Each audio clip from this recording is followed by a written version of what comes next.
এই ৪ রকমের পুরুষের কারণে একটা মেয়ে নিজের জীবন দ্বিতীয়বার ভাবে না। কতটা অসহায় হয়ে পড়লে একটা মেয়ে নিজের জীবন দিতে বাধ্য হয়। আসসালামু আলাইকুম এভরিওয়ান, আশা করি সবাই ভালো আছেন। তো আমাদের সমাজে কিছু পুরুষ আছে খুবই জঘন্য। প্রথম নিজের বউ স্ত্রী ঘরে রেখে মনে করেন অন্য নারীতে লিপ্ত হয়, পরকীয়ায় লিপ্ত হয়। এটা যে কত বড় একটা জঘন্য কাজ, যা ভাষায় প্রকাশ করার মতন না। দ্বিতীয়ত বাবা মা ভাই বোনের সবার হক সে পালন করে, কিন্তু বর হক বউয়ের হক পালন করতে গেলে তার টাকা থাকে না।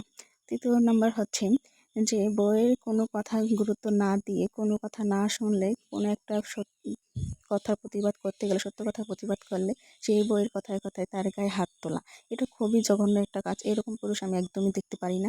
আর ৪ নাম্বার একটা স্বামীর ওপর সব থেকে বড় কথা হচ্ছে বিশ্বাস। সেই বিশ্বাসটা যদি একটা পুরুষের ওপর না থাকে, তখন সেই নারীটা এতটাই ভেঙে পড়ে যে যা সে সহ্য করতে পারে না, শেষমেশ সে আত্মহত্যা